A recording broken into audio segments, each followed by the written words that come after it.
Sleeves here with the Senior Pickleball Report powered by TNC Network. Let's get it going.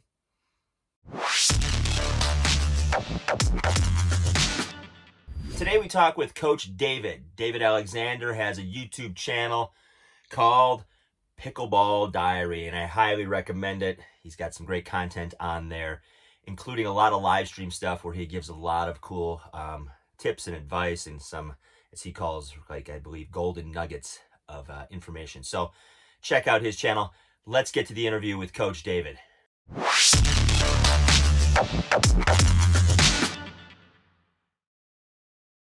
David Alexander, welcome to the Senior Pickleball Report. Great to have you here. All right. Thanks, Mike. I appreciate you asking. Absolutely. So let's talk about your pickleball journey, because if people follow you on, YouTube Pickleball Diary, which has well over 1 million views since you've been on, and you put videos out all the time. Talk about how you came to a sport and then got to that place where you're really talking to a great deal of aspiring pickleball players. Okay. So I started as a complete beginner. My wife thought I would be a great pickleball player because she was playing pickleball for probably a year. And just having a blast. And she thought, oh, wow, I got to get my husband into this. And I think she did it selfishly because she wanted a partner, a good partner Sure. to play with.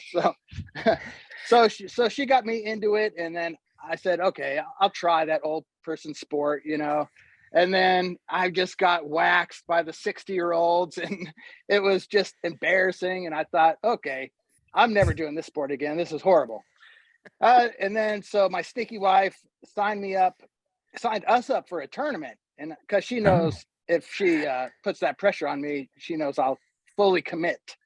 Right. So she signed us up for a tournament, and of course I'm not going to be embarrassed. So I just worked my butt off for, I think it was like 30 days out. So in 30 days, I was doing twice a day training. I was reading every book on pickleball, and actually at the time there's only one. It was Prem Carnot's book on pickleball. Oh yeah. So and that actually helped a lot. That book is great. So I read that and tried to watch as many YouTube videos as I could. And then we went to that tournament in Las Vegas, and we ended up winning the gold medal. And it was a 3-0 tournament because according to the skill set, because we didn't really know much about pickleball. According to the skill set on the USAPA site, we matched that 3.0 skill set. Even though I was athletic and could hit a hard ball, I couldn't drop, I couldn't dink, I could just rip overheads, but I didn't know where they were going. We called it a crazy Ivan because I would hit a ball and it would go 3 courts over, Go, whoa, crazy Ivan, So we ended up doing that. We actually lost to a couple that was, I think, in their 70s. Yeah. And then we came back and finally won the gold, after coming through a loser bracket. And right. It was just, so that was my first experience. And they paid us $100 for the win. So basically I turned pro that day. Yay. As a 3-0 player, Right. So that was that. And then of course I fell in love with the sport like everybody else does. And just when I get into something, I always just want to see how far I can take it. I did it with baseball. I was a semi-pro pitcher for the Topeka Owls and played, 4 years of college baseball. And then I threw my arm out, switched to golf. And then within 1 year, I turned pro. I passed my player ability test, my PGA player ability test within 1 year. And I mean, I was probably on the golf course, 13 hours a day. Yeah. I would work there, and then I would hit balls, and then I'd go play 36 holes. And that was every day for basically a year and turn pro that way. So when I get into something, I fully commit. Pickleball. And then I did the same with self-defense and that, and just became high level. But with pickleball, it didn't happen as fast because I call myself a pure blood pickleball player, which I didn't come from any racket sport, no ping pong, no racquetball, no tennis. So I came from that. So I call myself a pure blood. And at the time we were all kind of pure blood starting out. That was 7 years ago, I think. Yeah. Okay. And then the only people that I would get, and I would make videos. I didn't really know exactly what I was doing, but I learned from others and just would say, hey, I learned this from Dave Weinbach, or I learned this from so-and-so. And the only haters I would get were the tennis players out there telling me, of course, hey, you shouldn't be teaching this sport. I'm like, I'm not really teaching it. I'm just showing stuff I've learned. Yeah. So I've always had a little, I don't know, thing. Chip on your shoulder, maybe kind of going. Yeah. A chip, yes. And I feel, and there's 3 guys out there and they know who they are. They're the trolls that I've always had in the back of my mind when I train every day going, eventually I'm going to show you. And I actually have to thank them because they, I'll just take whatever I can as fuel. Sure, and absolutely. If that's what it took, then I just trained my butt off and won nationals and just kept chipping away. I never thought I could be a pro in the sport because I saw how good they were, way back when. But I just kept chipping away, kept learning, kept chipping away, kept playing. I probably played in 80 different tournaments, Yeah. And then eventually played 5-0, and then eventually played probably 8 senior pro events. Actually, one young pro event. Yeah, also. Okay. How old are you? 54 now.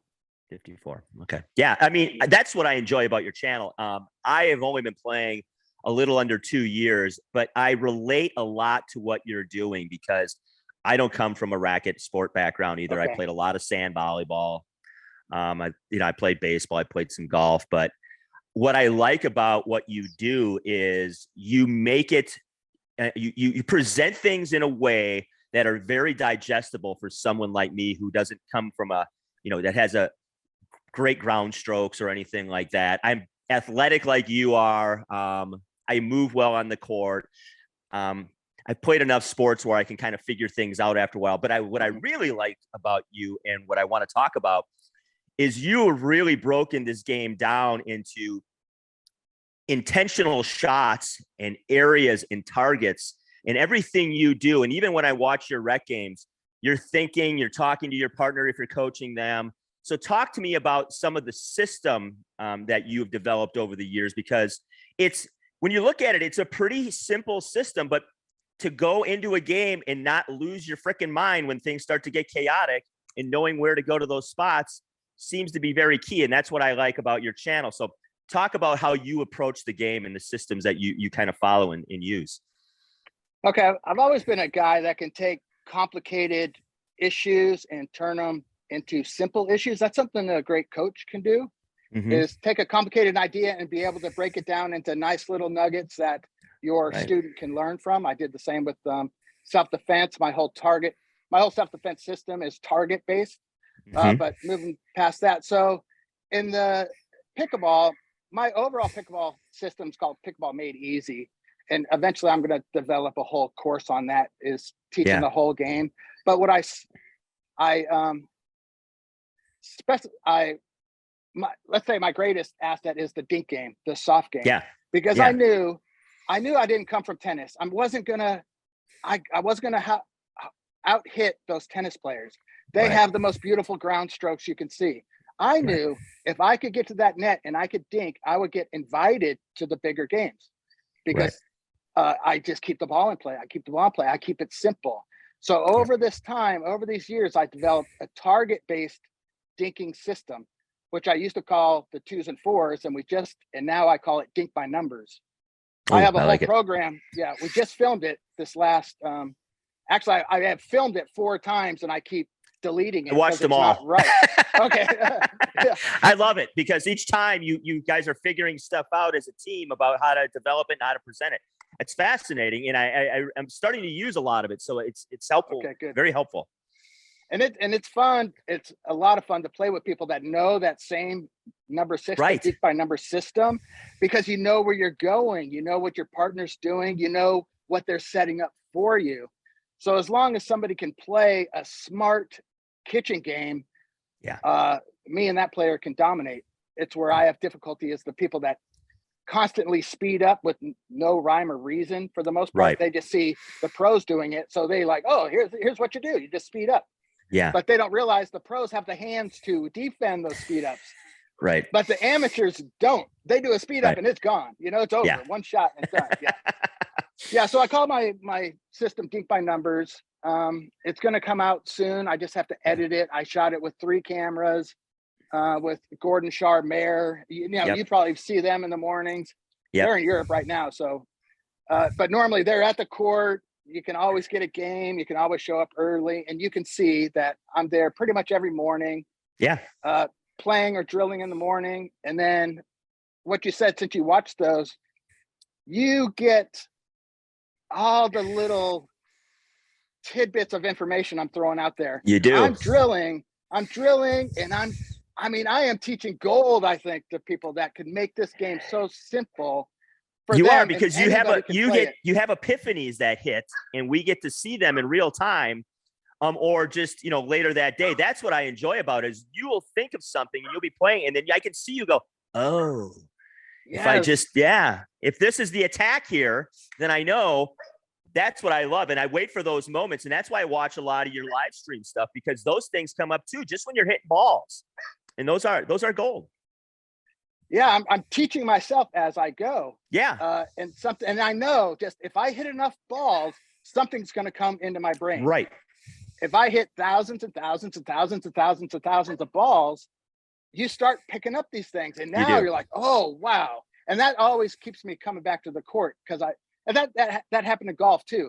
I'm hitting 1,000 balls. I'm putting 1,000 balls. And all of a sudden this one little thing comes in, and you're like, oh, that's it. That's the magic. And you just keep grooving it. That's the same thing with pickleball, and just being on my own by myself.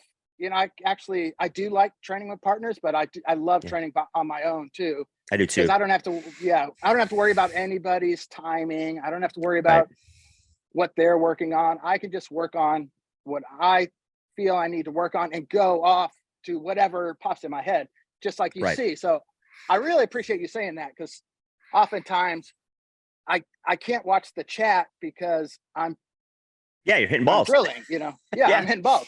So I know a lot of people would be asking in the chat if I could watch it, but I can't. So to hear your feedback, that does mean a lot. I appreciate it, Mike. Yeah, it's well done, because I'm the same way. I have to just grind, and it's sometimes for weeks. You're hitting shots. You're hitting a third shot drop. Let's say you're hitting a top spin third, and one little thing will pop into your head, like technique wise, and you're like, oh, that works. And then, like you said, you just start grooving that, but you would have never gotten there by not going out there and hitting balls. And I always think of, of golfers just taking those at the range, hitting ball after ball after ball after ball. And, I don't know who said it, but one of those guys that did it, you get it out of the dirt. You got to go there, and you got to hit a lot of balls out of the dirt, and something starts to go your way, and you start to figure this game out. And I think you're right. You mentioned it earlier. It's the same with pickleball.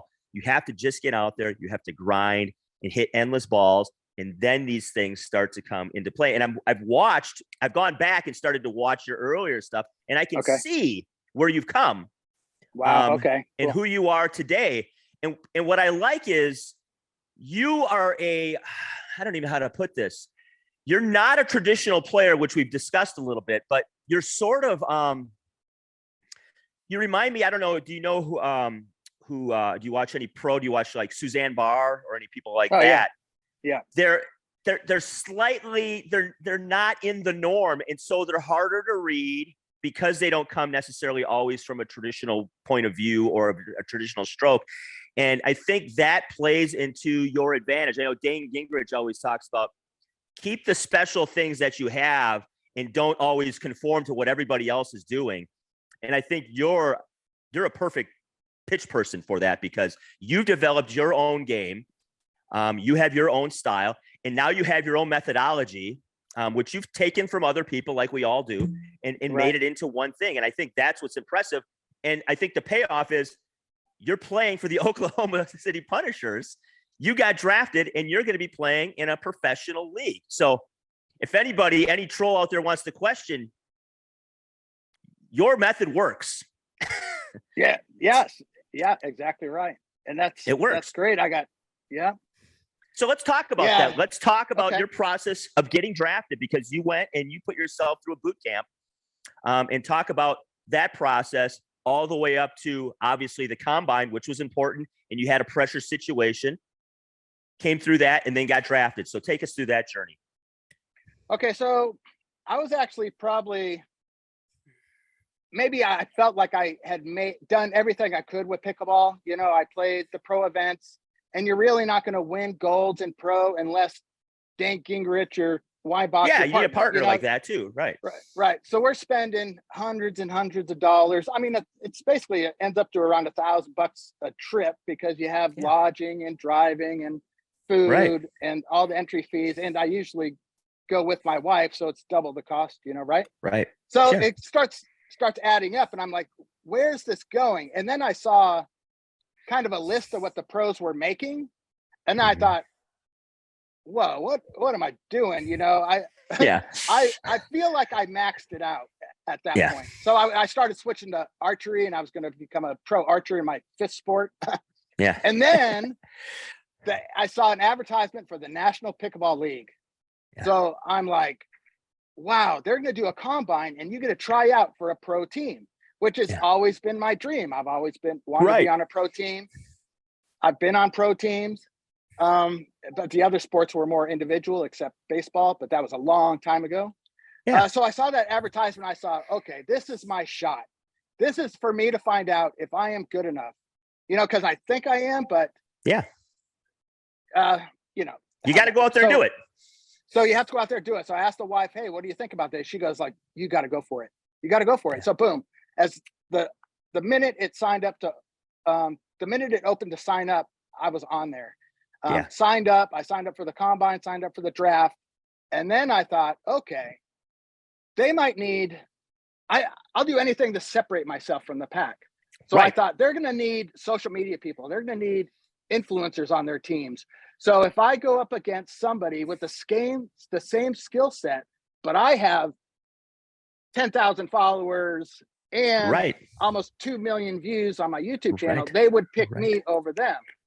So then I thought, okay, I'm going to do a 45-day training camp. I'm going to film it every day.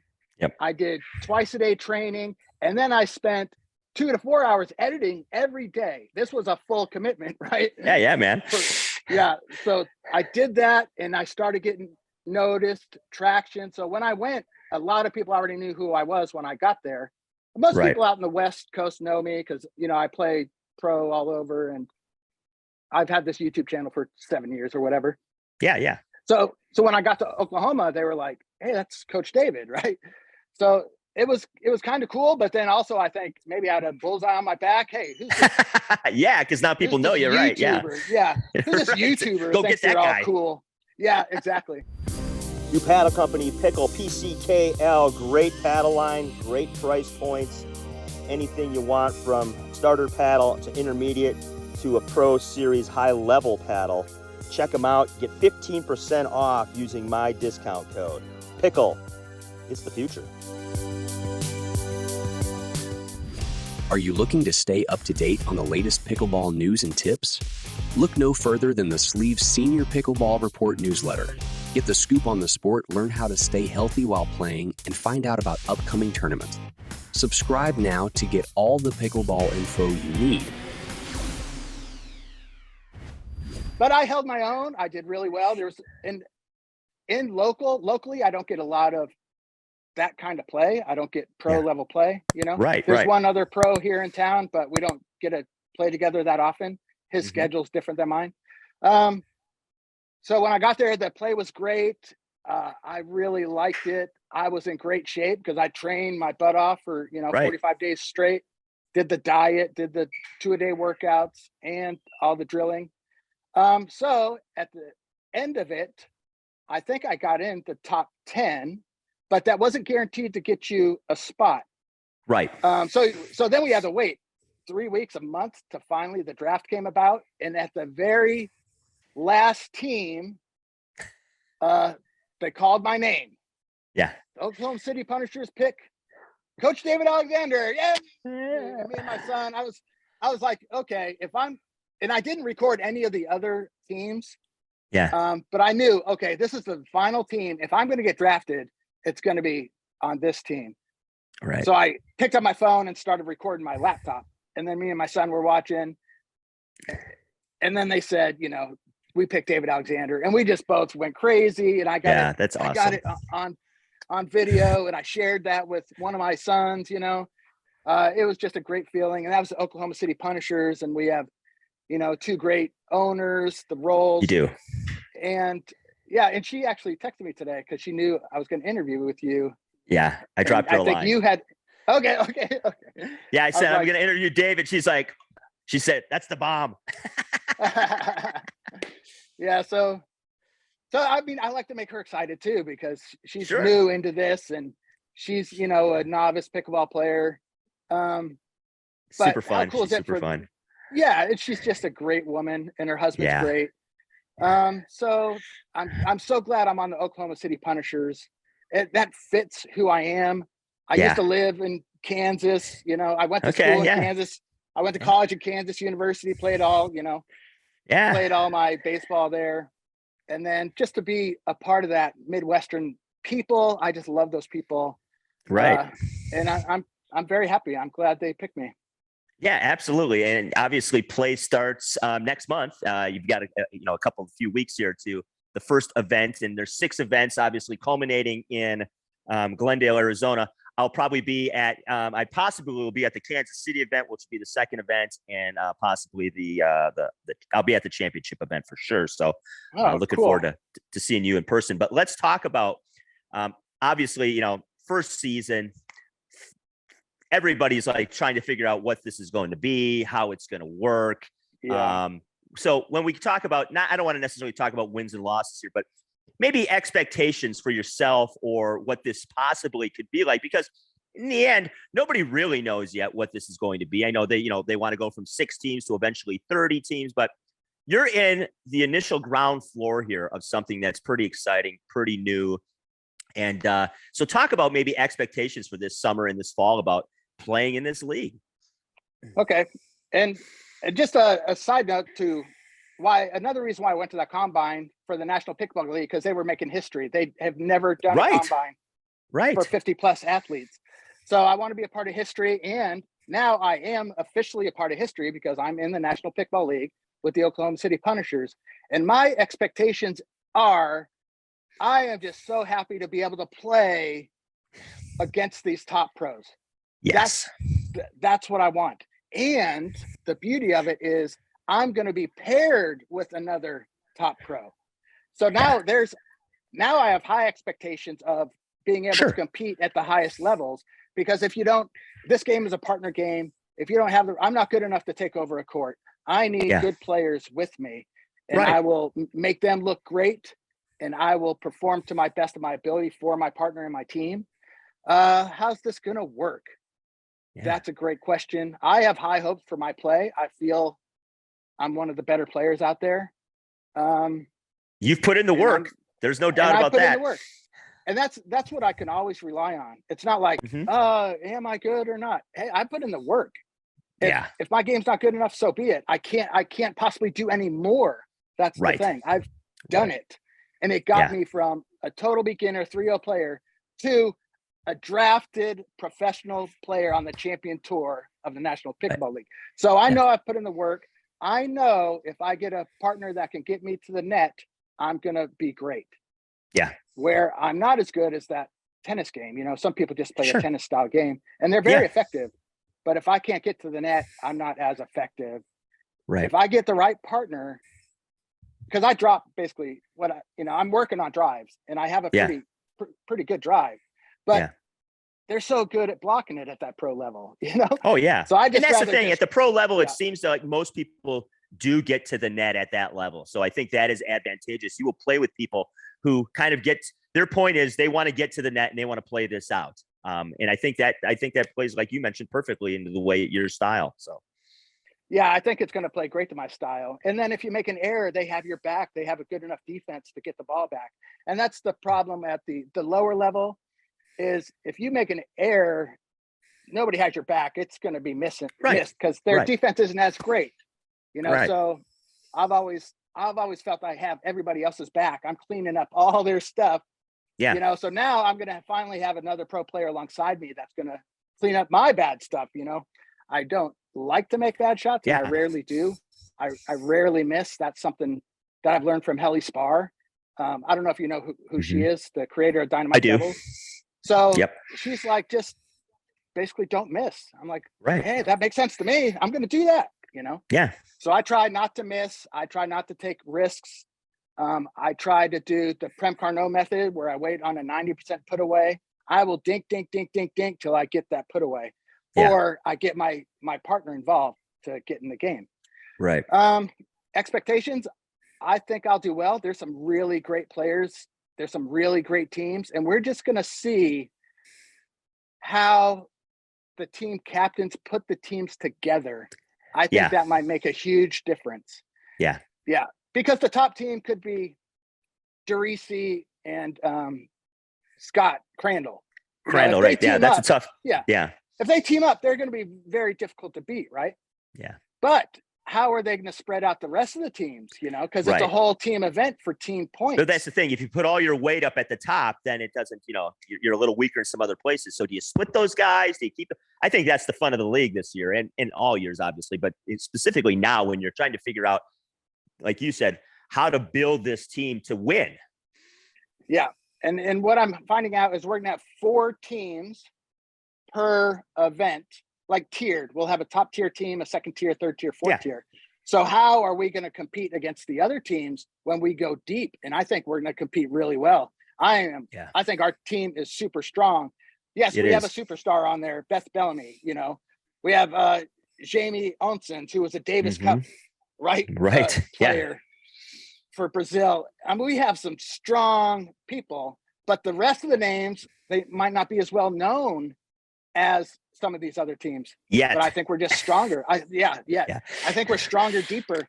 And the NPL is going to live stream every game. That's what I've just heard.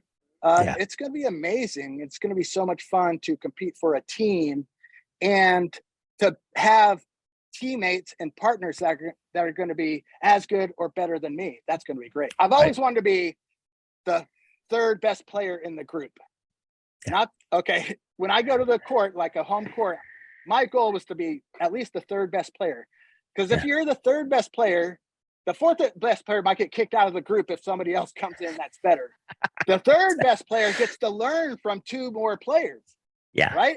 But I've always kind of been the top player, so it's Well, that's I think the third best. Yeah. I think that's what's going to be great for you, David, is because you now, and you've talked about this, you're going to get to play and be around and rub shoulders with the top players in the world in this age group, and the stuff that you will learn yourself week in and week out to take to your own game, whether that's, strategy or technique or just mental toughness in a different way that people are approaching this game. I think I'm really interested I'd love to chat with you after the season to see kind of the golden nuggets you picked up from your teammates or just playing against other people in this league. It's going to be huge. And I feel I'm going to come out of this a totally different player. Like I've made it to the pro level, and I'm just going to, now I want to be a top pro, might as well. Right. I'm going to put in the work. Yeah. And now that's what I didn't get by playing, all these other guys play on tour every week, right? I played 8 events over, 4 years. Yeah. But they get to hone against iron. Iron sharpens iron. They're honing their skills every weekend, where I'm hitting out of my bucket Sparta, right? I don't get to play against that level. And once I play against that level, my game's going to adapt. It's just going to get better and better and better. By the end of the season, I'm going to be a completely different David than my first tournament. And then who knows how many seasons I can go. I'm going to go until they kick me out, Right. Absolutely. And that's, I think, what's going to be exciting is to see, we've watched you grow through your channel for the last 6-7 years up to this point. Yeah. And you bring up a great point about not having the competition at the pro level to play consistently, against. And that's what, I've interviewed a lot of these folks, and they all live in, places like Florida where they get these groups, and you're playing against Derisi every week. And the fact that you got to where you are by playing against the competition you're playing against, and that's no disrespect, because it just is what it is. No. And I love every one of those people that have helped me get here. Absolutely. I know I've helped them improve because they've all told me that. And I do appreciate that they're out there grinding. They're taking the hits because they know when I'm in tournament mode, the gloves are off and I try to go full out if I can. Right. Because I have to. and some people can handle it and some people, they just don't go on the court with me that day. Right. And I respect that, because they know, hey, he's in tournament mode. I don't want to get drilled. I'm just going to. Right. But that's only going to take you so far. Now you got a whole other playing field and obviously group of talent that you're going to go against. And like you said, I think by the end of the season, it's going to be really interesting to see what you've picked up and what you've adapted to. So, thank you. Let's talk briefly about the venue. Pretty cool.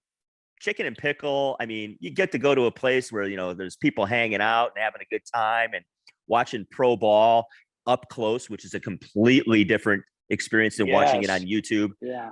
Talk a little bit about, your thoughts about playing in a venue like that. So we're doing the whole tournament this season is at 6 different Chicken and Pickles. Right. And a Chicken and Pickle, for people that don't know, it's a restaurant, pickleball facility, and just event place. They'll have live music. You can play cornhole, you can do all this stuff. Yeah. They get all that stuff. It's and the food, surprisingly, for that kind of specialized place is awesome. I mean, the food's incredible. Cool. Yeah. Some of the best baked beans I've ever had in my life. Right on. But so I went to the Chicken and Pickle in Wichita because my wife's father lives there. And then every time I would go there, we have a friend that lives there that would set me up at the local pro game. I played against Chris Heck, and I played against the Winter Soldier, and I play against all the young pros out there. And I can compete, but I know they are better than me. Yeah, it's just they can outlast me. They're just so fast. But I'm in there with them, and I'm good enough to get invited into that game. So that's always fun. Yeah. So I play at that Chicken and Pickle in Wichita. And then this last one is at the Chicken Pickle in Oklahoma City. That was the Combine. And that place was amazing. The people are amazing. And what you talk about, the viewers that can, sit basically courtside and watch. Yeah, exactly. How fun is that? And right now you got to take advantage of it for this sport because it's still super young. Yeah. And eventually you're going to be step back 40, 50 feet like you do on the tennis court, because that's how popular this game's going to get. And for the Chicken and Pickle to do that for the National Pickleball League or with the National Pickleball League, I think that's super cool. I think that's awesome. National Pickleball League's taking a big risk, Yeah. Chicken and Pickle's taking a big risk. All these owners are taking a big risk, but it'll pay off.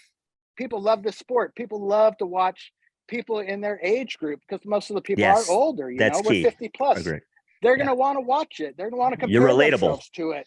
Yeah. And they're going to want to see these people that they see on YouTube, Right. Hey, that's Coach David, right? Yeah, exactly. So it's going to be cool. Chicken Pickle is awesome. I think they should actually sponsor me. So let's put in a plug for, come on, Chicken Pickle. I need your That's help. right, man. Well, let's talk about that because, you mentioned earlier, this isn't cheap to play at a pro level. And obviously we're not to the point yet where, you have team owners flying entire teams into the location. So I saw on your live stream that you're raising some money. So talk a little bit about that to support people so people can support your journey to the pro level and in this tour. So. Yeah. So if you go to, Give, Send, Go. Yeah. And I'll put a link in the description as well and up on the page. Okay. Hold on. Yeah, so givesendgo.com/Coach David. Yeah. You can look to help sponsor me or help donate some money to be a part of Team Coach David. So anybody who gives money, you're on my team. You're a part of our team. You're a part of my journey. Right. And yes, it's going to be expensive. It's kind of like when I was golf pro. There was no. You didn't get paid to go to these tournaments. Right. You had to fund your own way. You had to sleep in your car. You had to, Yes, you had sponsors like I was on with Callaway Golf. Yeah, I got all the cool golf clubs I could get, but they didn't pay for tournaments. They don't pay for travel. Right. And there's no guarantee you're gonna make any money. Right. So that's the same thing here. We got to pay our own way. We don't have to pay entry fees, which is cool, but we have to pay to travel to get there. That we have to pay for hotel rooms. So that's very expensive. So, and people were asking, hey, how can I help you? Yeah. So I thought, well, if I just put up this givesendgo.com/Coach David, then people who want to help out can donate some money, and I really appreciate it, and it's awesome. Yeah. I think, yeah. Yeah, and it's a way for them, like you said, to be involved. And they can have somebody that they can cheer for, not only the player, but the franchise that player is representing as well. So it's kind of a really cool way to do things, because you don't get a chance to sponsor like Steph Curry, Right. But you can sponsor David Alexander, and you can root for him, and you can root for the Oklahoma City Punishers, which I think is a pretty unique and cool thing at the ground level, because who knows what this is going to look like in 5 years. Right. They could say, and look at where I started, 3-0 to on tour, and they can say they were a part of my journey. And most of my subscribers they've been with me since day one. And I love them. And now they have a chance to help where I need some help. I've never ever asked for money on anything I've done. I've given it all away. So now the people that appreciate that are going to donate. They're going to help me along the way. And I also want to say, I don't know if you can, anybody can I can see it. Yeah. Perfect. Yeah. So we have a team fundraiser also at the Pro-Am Clinic. City. Yeah, the Pro-Am Clinic at the Oklahoma City Chicken and Pickle. So people can do each pro will get 3 players that have paid for the clinic, and we give them a mini clinic for a couple hours, and then you get to play with the pro. You play with us, and we play against another pro and one of their amateur players. Yeah. So it's going to be a Pro-Am and a clinic. If you go to inventbrite.com and look up OKC Punishers, you'll be able to find it. And I think there's a few spots available. So if anybody's looking for something fun to do, and that's on May 31st. So I'll be heading out to Oklahoma City. I drive to these places. I don't fly. So I'm going to drive there. I got a friend that's a Oklahoma City firefighter that he's going to house me. So that's cool. Right on. And then I'm going to give somebody just the clinic of their lifetime, because that's what it's all about. That's what's cool about the pickleball community is it's very giving. It's people aren't all out here to make a lot of money. A lot of it, obviously, on this tour, people have done their things in their lives. They're 50 plus now, and these are people who are doing it really because they love the game. They don't want to go broke doing it, obviously, but at the same time, they they're in it for different reasons than, let's say, the open pros are. So. Yes. And once the league gets big enough, because they are talking about paying the players, you're going to get those players that can't quite afford it, or that they might be an awesome player, but they didn't have the opportunity to do it because you have to pay your own way. But there is prize money. I'm hoping I make a lot of money in prize money. Yeah. But this is my shot. I'm going for it. Nothing's going to stop me. And it's absolutely cool. Yeah. Hey, I appreciate your time. I wish you nothing but the best this season. I'll be following you. I watch your channel almost daily when I eat breakfast. So, awesome. And I look forward to meeting you in person and maybe hit some balls someday. So, yeah, that sounds great. Hope you enjoyed the interview, folks. Check out all the links in the description for our guest. And don't forget, we have a newsletter. Try and subscribe to that if you want your daily fix. And obviously, we'd like you to subscribe to the YouTube channel as well. Check out all our socials, and also check out all the merchandise in the description as well. We've got discounts on shoes and paddles. And check out our merch page as well. All right. Hey, let's pickle. Hey, if you're looking for very, very comfortable court shoes, in fact, the most comfortable court shoes I've ever worn, and I've worn a lot of them over the years playing different sports, try Fitville. We have a link in the description that gets you $20 off your purchase.